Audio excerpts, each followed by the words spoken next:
আসসালামু আলাইকুম। আপনারা যেখান থেকে দেখছেন, আপনাদের সবাইকে আমার নতুন রেসিপি দেখার জন্য আমন্ত্রণ জানাচ্ছি।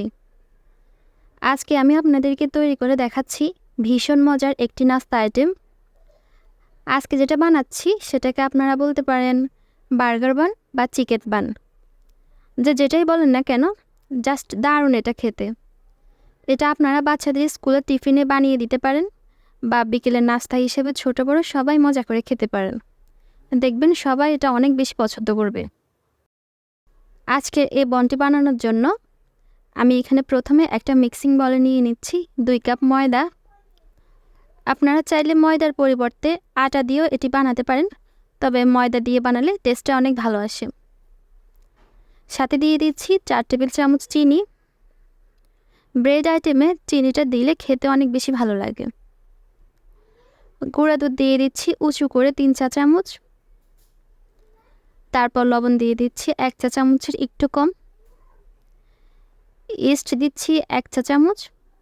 আর সবশেষে দিয়ে দিচ্ছি 2 চামচ তেল। এখানে তেলের পরিবর্তে আপনারা চাইলে বাটারও দিতে পারেন। এবার সব কিছুকে একটু মিশিয়ে নিচ্ছি।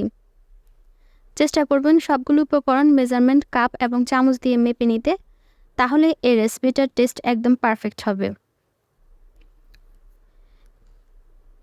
মাখানো হয়ে গেলে এর মধ্যে দিয়ে দিচ্ছি 3/4 কাপ বা 1.25 কাপ কুসুম গরম দুধ। আপনারা চাইলে পানি দিয়ে এটা তৈরি করতে পারেন। আমি এভাবে অল্প অল্প করে দুধ মিক্স করে এরকম একটা সফট ডো তৈরি করে নিব। এক পর্যায়ে দেখবেন এই ডোটা হাতের সাথে লেগে লেগে আসছে, তখন আমি এখানে আরও একটু তেল দিয়ে দিচ্ছি। এবার এটাকে 3 থেকে 4 মিনিটের মতো মথে নিব। তারপরে দেখবেন একটা সফট ডো এরকম তৈরি হয়ে গেছে। এবার আমি এটাকে একটা প্লাস্টিক র্যাপার দিয়ে র্যাপ করে রেস্টে রেখে দেব 2 ঘন্টার জন্য। আপনারা চাইলে এই ডোটাকে তাড়াতাড়ি ফোলানোর জন্য গরম কোনো জায়গায় রেখে দিতে পারেন বা রোদেও রেখে দিতে পারেন। এবার আমি চিকেনটা ম্যারিনেট করে নিব। এর জন্য আমি এখানে চিকেন নিয়ে নিচ্ছি 200 গ্রামের মতো। এখানে আমি মুরগির বুকের মাংসটাকে ছোট ছোট করে কেটে নিয়েছি। এরপর এখানে দিয়ে দিচ্ছি আদা রসুন বাটা উঁচু করে 1 চা চামচ, সয়া সস 2 চা চামচ, লবণ স্বাদ মতো। লবণটা একটু বুঝিয়ে দিবেন, কারণ সয়া সসেও কিন্তু লবণ থাকে। এরপর দিয়ে দিচ্ছি কালো গোলমরিচের গুঁড়া 1/2 চা চামচ, ধনিয়ার গুঁড়া 1/2 চা চামচ, ভাজা জিরার গুঁড়া 1/2 চা চামচ, গরম মশলার গুঁড়া 1/2 চা চামচ, লাল মরিচের গুঁড়া উঁচু করে 1 চা চামচ, আর দিচ্ছি লেবুর রস। আমি এখানে 1 টুকরো লেবু নিয়ে সব টুকরো রস চিপে দিয়ে দিয়েছি। আর সবশেষে অ্যাড করে দিচ্ছি 2 চা চামচ সরিষার তেল। এবার এই সব কিছুকে ভালোভাবে মাখিয়ে নিব। আপনারা চাইলে এটাকে এখনই ভেজে নিতে পারেন, তবে আমি এটাকে এখন ভাজবো না। এটাকে আমি 10 মিনিটের জন্য রেস্টে রেখে দিব, এরপর ভেজে নিব। 10 মিনিট পর আমি একটা প্যানে সামান্য তেল দিয়ে হাই ফ্লেমে তেলটাকে গরম করে চিকেনগুলো দিয়ে দিচ্ছি। এভাবে হাই ফ্লেমে প্যানটাকে গরম করে চিকেনগুলো ভাজলে চিকেনের মধ্যে একটা স্মোকি ফ্লেভার ক্রিয়েট হয়, যার ফলে খেতে অনেক বেশি ভালো লাগে। 1 মিনিট এভাবে হাই ফ্লেমে রেখে আমি একটা ঢাকনা দিয়ে ঢেকে চিকেনগুলো রান্না করে নিব। এরপর ঢাকনা খুলে চুলার আঁচটা কমিয়ে দিয়ে এগুলোকে ভেজে নিব। দেখুন চিকেনগুলো থেকে কিন্তু পানি বের হয়ে গিয়েছে। এবার আমরা এই চিকেনটার পানি দিয়ে চিকেনটাকে সিদ্ধ করে নেব। এখন অ্যাড করে দিচ্ছি পেঁয়াজ কুচি। আমি এখানে একটা মাঝারি সাইজের পেঁয়াজ কুচি করে দিয়ে দিয়েছি।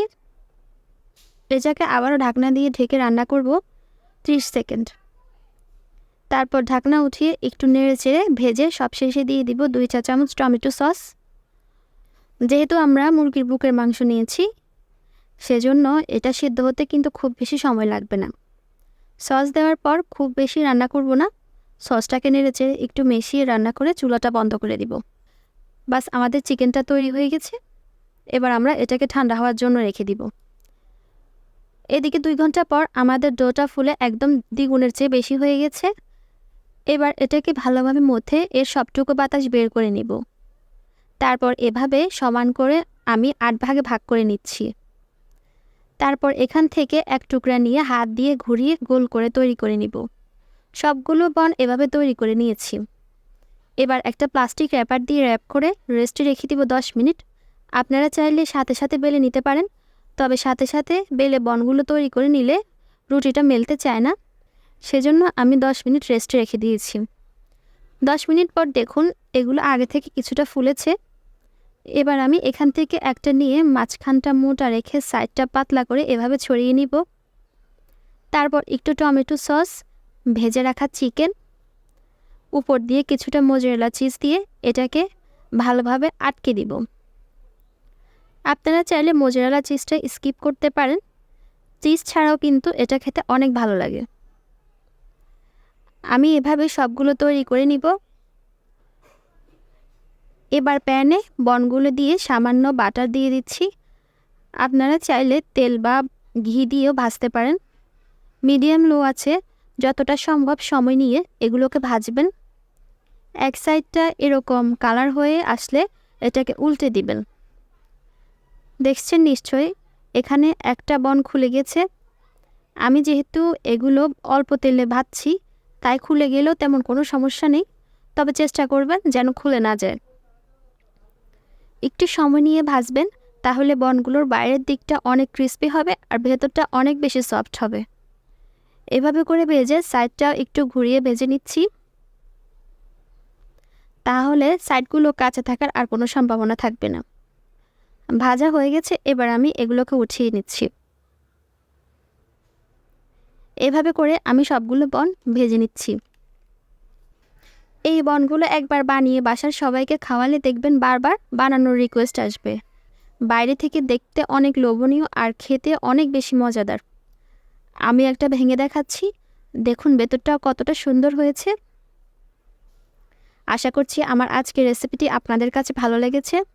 ভালো লাগলে অবশ্যই রেসিপিতে লাইক দিবেন, আপনার বন্ধুদের সাথে শেয়ার করবেন, আর আমার চ্যানেলটি সাবস্ক্রাইব করে রাখবেন যাতে নিত্য নতুন সকল রেসিপির আপডেট আপনারা সবার আগে পেতে পারেন। সবাই ভালো থাকবেন, সুস্থ থাকবেন। আল্লাহ হাফেজ।